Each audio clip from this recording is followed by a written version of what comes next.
guys, welcome back to our channel. How are you all? I hope you all are good. You have seen the part 1, part 2, part 3 videos of interviews related questions, I hope. So today we are going to discuss about part 4. Okay, this is very important. This is all about classroom management. Okay, this is a must question. So there will be 3 questions and I'm going to discuss the 3. You can listen to the 3 questions, and whatever question is asking from the classroom management side, you could answer from this answers, okay, sample answers. Okay, let's be ready with a pen. Going to the video, we can just look at some of the comments and I like to answer these questions. Okay, the first question: PGCE accepted in CBSE schools or not? In CBSE schools, B.Ed is mandatory, okay? B.Ed is very mandatory, but PGCE is accepting in British curriculum as well as American curriculum. If you're planning to take a B.Ed, it is a better option. You can have a B.Ed from your own country and come here, okay? If you're already here in UAE, better to try to get a job in American curriculum school or British curriculum schools, and during that time, when you're after getting the job, even you can try to pursue a PGCE course or PGCTL course from any of the universities as parallel. Okay, while you're going with your own job, you can secure that as well. Okay, it's a better option. Any special course is there to get a job in UAE? There is no particular course to get in a job in UAE, especially for teaching. The mandatory thing is only degree. Okay, even MSc is not mandatory. Only degree as well as a teaching qualification that is needed for all schools. I told you in British curriculum, even without a teaching qualification they are taking. After taking as a teacher, you have to secure it, like that option is there. Okay, then is there any special course to get a job as an English teacher? So for English teachers, I just want to tell you that it is very competitive, especially for English teachers, because in American and British curriculum, most of the schools are taking only the native speakers. So your chances are reducing there, but it is not all the cases. I never say that all schools are doing that, but most of the schools are taking native speakers. And CBSE, in CBSE you will get chances if you have good pronunciation and all. See, I'm a science teacher. Maybe many of you are seeing like different subject teachers, right? So for you people, the subject knowledge as well as how to manage the students, how flexible you are, these all matters. The language is not that much a matter, because you know how to communicate to the students when it is coming to teaching, right? So that is not a problem. For English teachers, it is not like that, because here students are like born and brought up. Most of the students are born and brought up here in UAE. Everybody knows English. They all are watching English movies and all. So that time, English is a must. English pronunciation, everything is a must for English teachers. Okay. So there is no particular course for English teachers. IELTS is mandatory. Then bachelor's and B.Ed. Okay. In British curriculum, I told you B.Ed is not mandatory. If it is PGCE, it is accepting. Okay, so this is all about the question. If there is any particular question, of course I will answer it. And definitely some of them are asking about some Google Classroom related video as well as TLS related video. Of course I will do after this interview question series. Okay, let me complete the interview question series. After that I will do.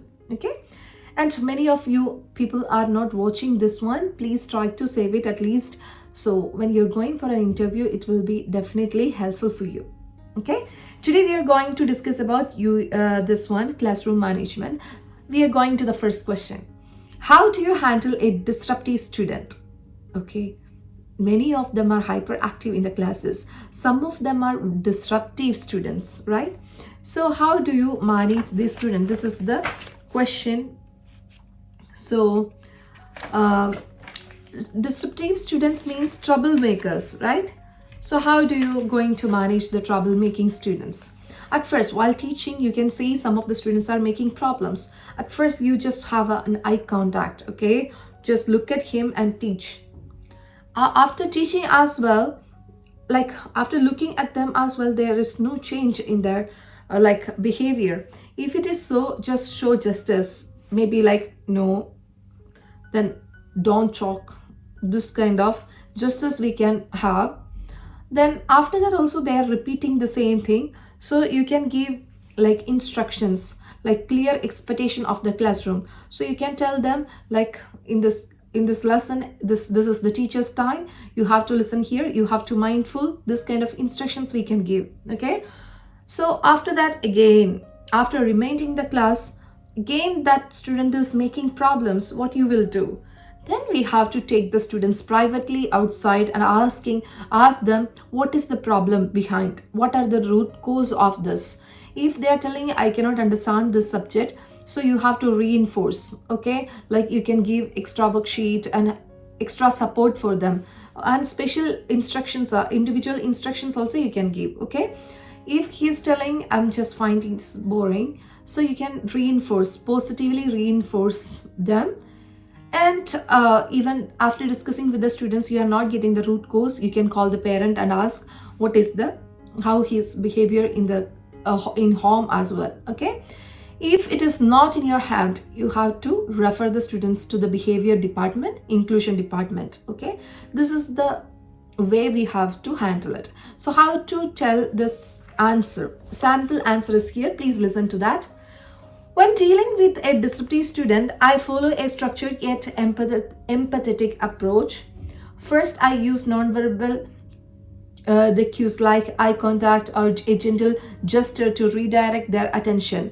If the behavior continues, I'd address the student calmly and privately, reminding them of classroom expectations. I try to understand the root cause of the behavior, whether it's boredom, frustration, or external issues, and adjust my approach accordingly. Okay, the positive reinforcement plays a key role. I acknowledge good behavior to encourage compliance. If necessary, I involve parent and the school support team to find a long-term solution while ensuring a positive learning environment for all students. Because of one student, the all classes become like disturbed, right? So that we have to do actions. So this is the main points we have to do: eye contact, gestures, then the classroom expectations we are telling, then privately taking them out and asking for the root cause, and we have to reinforce, we have to support in academically.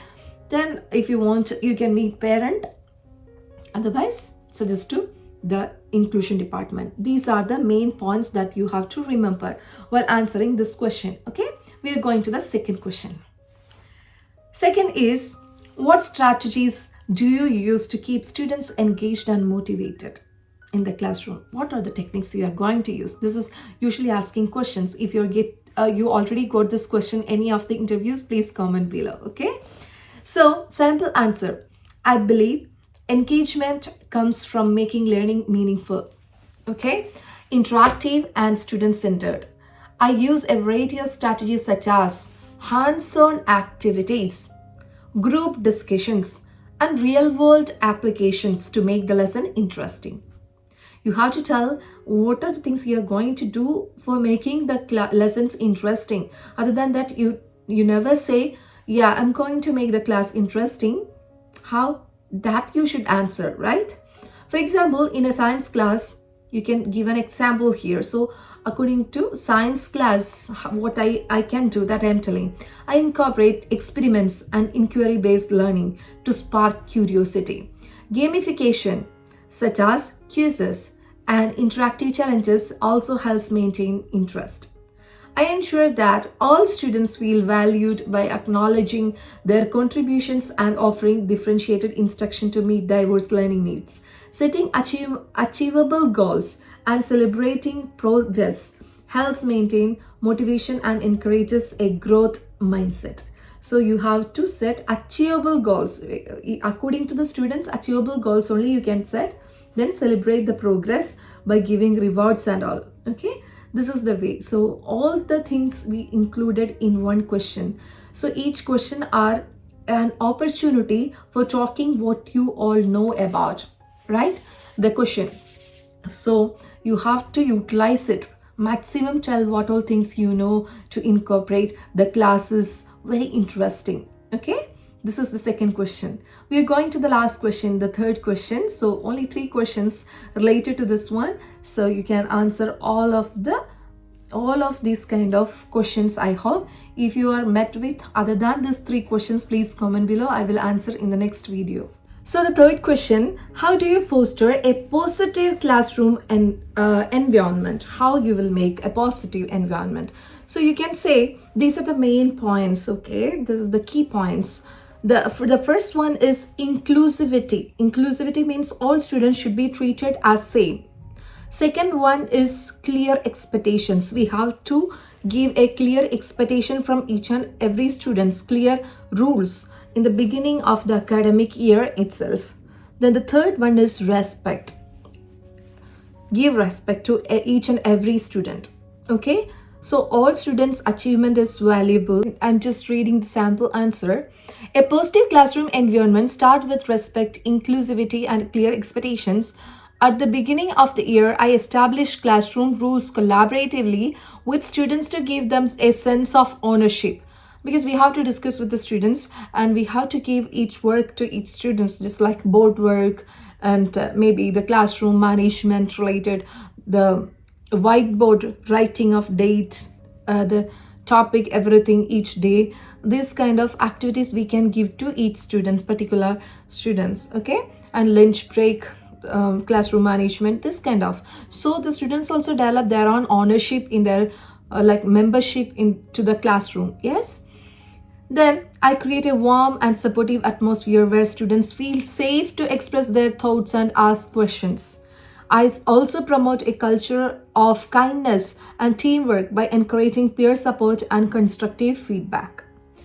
Celebrating achievements, whether academic or behavioral, helps build confidence.